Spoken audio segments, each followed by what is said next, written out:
It's time to check out a few fall page turners. Here today from the Champaign Public Library is Nanette Donahue.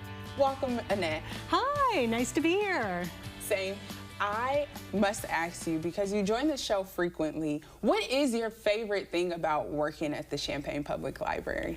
I love being able to provide our community with the resources that they are looking for. That is the best part of what I do. When people go to our catalog or go to our shelves and find exactly what it is that they're looking for without having to ask, that is my favorite. And a few of those resources are here with us, these Yes. books, and I was told that you have a favorite. I do. Let's save that one for last. Tell me about the books you brought today. Okay, so I've got the Townsend Family Recipe for Disaster by Shauna Robinson, and the main character here is May. She's a young woman who's about to get married, and she really wants to reconnect with her father's family. Her father died several years ago, and she has basically no relationship with his family. She finds out that her paternal grandmother has passed, and so she goes to North Carolina to try to reconnect with her father's family, only to find that they're a little cold and uncertain about her. But she wants to get to know them, so she decides that the way to their hearts is that she is going to help recreate their grandmother's macaroni and cheese recipe for the annual 4th of July barbecue. The problem is her grandmother left no recipe, and so she is depending on her family, who she's estranged from a little bit, to tell her when she's getting it right, when she's getting it wrong, and it brings them all a lot closer. Is there a common theme between these books, or is this one taking a completely different approach? This one has food in it too. It does? Okay, Yes. Tell me about it.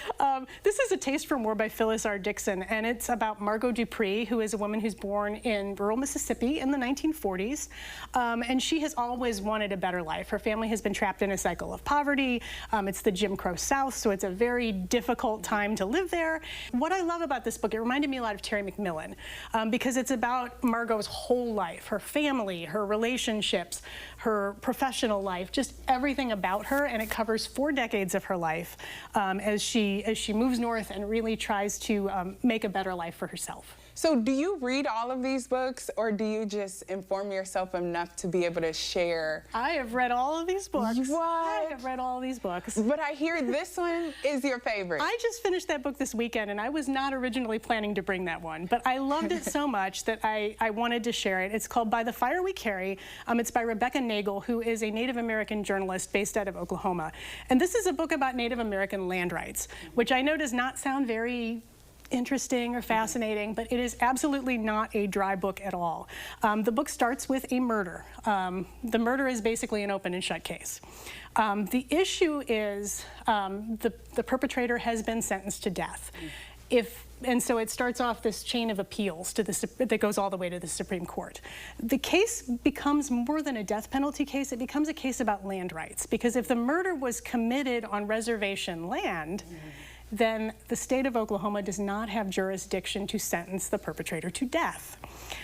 So it is a story that it spans 20 years of this case, as well as information from Nagel's own family experiences. She is Native American, and she talks about her family's experiences with relocation, with allocation, with all of the various Native American land rights issues over the last 2 centuries. Wow. Before we go, tell us about a few other events that you all have happening at the Champaign Public Library. Well, this Thursday, as part of our Great Authors at the Library event, we are bringing science fiction and fantasy author Ken Liu. Doors will open at 6:30 for a presentation at 7. Again, that is on this Thursday, October 10th.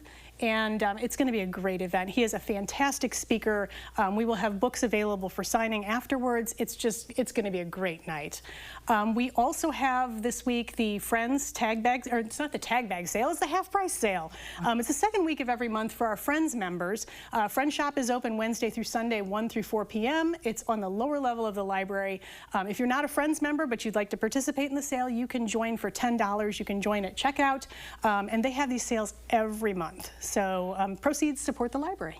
Perfect. So many resources, so many cool things happening at the Champaign Public Library, and we appreciate you for making time to join the show to share all about it. And if you are interested in getting connected with the Champaign Public Library and their events, we'll connect you over at ciLiving.tv.